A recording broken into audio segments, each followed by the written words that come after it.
ये साल 1945 की बात है, जब दूसरी जंग अज़ीम अपने इख्तिताम के करीब थी और पूरी दुनिया में अफरा तफरी का समा था। लेकिन अमेरिका की रियासत कोलोराडो के एक छोटे से कस्बे फ्रूटा, जिसे FRUITA कहते हैं, में ज़िंदगी अपनी सुस्त रफ्तारी से चल रही थी। यहाँ एक किसान रहता था जिसका नाम लाइड ओल्सन था।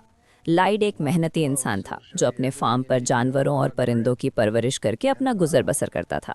10 सितंबर 1945 की वो दोपहर बज़ाहिर बहुत आम थी। आसमान साफ था और लाइड अपनी बीवी क्लारा के साथ फार्म के सहन में मौजूद थे। उन्हें मालूम था कि शाम को उनकी सास उनके घर खाने पर आ रही हैं और लाइड की सास को मुर्गे का गोश्त, ख़ास तौर पर गर्दन का हिस्सा, बहुत पसंद था। लाइड ने सहन में घूमते हुए मुर्गों में से एक तंदुरुस्त और चाको चौबंद मुर्गे का इंतखाब किया, जिसकी उम्र मुश्किल से 5 माह होगी। ये वही मुर्गा था जिसे दुनिया आज माइक के नाम से जानती है। लाइड ने अपनी कुल्हाड़ी उठाई, उसे तेज किया और माइक को एक लकड़ी के तख्ते पर रखा। लाइड का इरादा था कि वो एक ही वार में मुर्गे का काम तमाम कर देगा ताकि उसे ज़्यादा तकलीफ ना हो। उसने निशाना बांधा और पूरी कुव्वत से कुल्हाड़ी माइक की गर्दन पर दे मारी। गर्दन कटकर दूर जा गिरी, खून के फव्वारे छोटे और माइक का जिस्म फर्श पर तड़पने लगा। हैरत का पहला झटका। आमतौर पर जब मुर्ग का सर कलम किया जाता है तो वो चंद सेकंड तड़पने के बाद साकिन हो जाता है, लेकिन माइक के साथ ऐसा नहीं हुआ। वो तड़पा, फिर अचानक अपने पैरों पर खड़ा हो गया। लाइड और उसकी बीवी ये देखकर शशतर रह गए कि वो मुर्ग जिसका सर अब ज़मीन पर पड़ा था, वो सहन में ऐसे चल रहा था जैसे उसे कुछ हुआ ही ना हो। वो बार बार अपने कटे हुए हिस्से को अपने परों में छुपाने की कोशिश कर रहा था, जैसे वो अपनी गर्दन खुजला रहा हो। लाइड ने सोचा कि शायद ये आसाबी निज़ाम की आखिरी लहरें हैं और ये चंद मिनटों में मर जाएगा। उसने माइक को एक पुराने डब्बे में रख दिया ताकि वो वहाँ सुकून से दम तोड़ सके।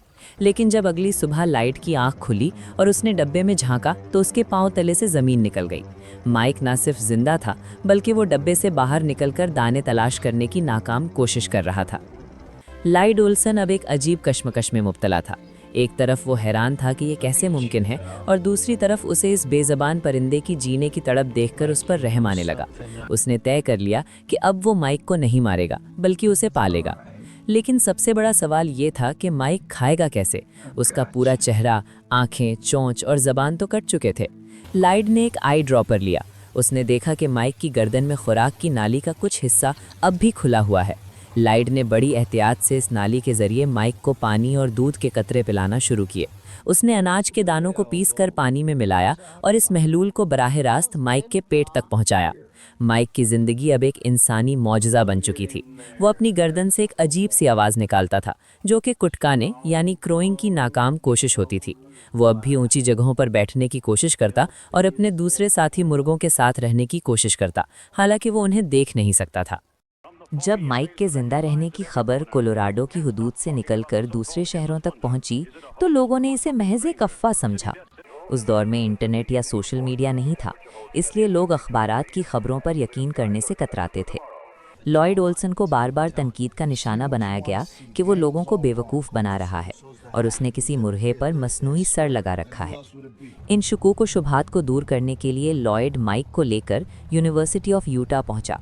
वहाँ के माहिरीन हयातियात और डॉक्टरों ने माइक का तफसीली मुआयना किया। वो ये देखकर दंग रह गए कि ये कोई जादू या धोखा नहीं, बल्कि एक तिब्बी मौजज़ा था। साइंसदानों ने अपनी रिपोर्ट में बताया कि लॉयड की कुल्हाड़ी का वार इत्तेफाकन एक ऐसी जगह पड़ा था जिसने माइक के दिमाग का वो हिस्सा महफूज रखा जो जिस्म के बुनियादी अफ़ाल को कंट्रोल करता है। इंसानों और परिंदों के दिमाग की साख्त में फ़र्क होता है। मुर्गे के दिमाग का एक बड़ा हिस्सा उसकी गर्दन की जड़ यानी ब्रेन स्टेम में होता है, जो सांस लेने, दिल की धड़कन और भूख प्यास के एहसास को काबू में रखता है। लॉयड ने चेहरा और आंखें तो काट दी थीं, मगर माइक का 80% दिमाग अब भी उसके जिस्म के साथ जुड़ा हुआ था, जिसकी वजह से वो तकनीकी तौर पर जिंदा रहने के काबिल था। यूनिवर्सिटी से तस्दीक मिलते ही माइक की ज़िंदगी बदल गई। लॉयड ने एक प्रमोटर होप वेट की खिदमात हासिल की और माइक को पूरे अमेरिका के दौरे पर ले गए। लॉयड ने माइक की हिफाजत के लिए एक ख़ास मैनेजर मुकर्रर किया और उसके लिए एक मखसूस गाड़ी तैयार की गई। न्यूयॉर्क से लेकर कैलिफोर्निया तक हज़ारों लोग इस बग़ैर सर वाले मुर्गे को देखने के लिए कतारों में खड़े होते थे। लॉयड फ़ीकस 25 सेंट, जो उस ज़माने में एक बड़ी रकम थी, वसूल करता था। एक वक्त ऐसा आया जब माइक महाना $4,500 कमा रहा था, जो आज के दौर के हिसाब से लाखों रुपए बनते हैं। माइक की शोहरत इतनी बढ़ी कि दुनिया के मशहूर मैगजीन जैसे टाइम और लाइफ ने उस पर खुसूसी फीचर्स लिखे। लोग माइक को वंडर चिकन कहने लगे। जहाँ भी लॉयड जाता माइक उसका मरकज़े निगाह होता। हैरत की बात यह थी कि माइक का वज़न भी बढ़ रहा था। जब लॉयड ने उसे ज़बाह करने की कोशिश की थी तब उसका वज़न 2 पाउंड था, लेकिन अपनी शोहरत के उरूज पर वो 8 पाउंड का हो चुका था, जो कि एक सेहतमंद मुर्गे की अलामत है। माइक की यह हैरत अंगेज़ ज़िंदगी तकरीबन 18 महीने तक जारी रही, लेकिन कुदरत को कुछ और ही मंजूर था। मार्च 1947 की एक रात लॉयड अपनी बीवी और माइक के साथ रियासत एरिज़ोना के एक होटल में मुकीम थे। आधी रात को लॉयड को माइक के पिंजरे से एक अजीब सी आवाज़ सुनाई दी, जैसे वो सांस लेने की कोशिश कर रहा हो। लॉयड फ़ौरन उठकर देखा तो माइक का दम घुट रहा था।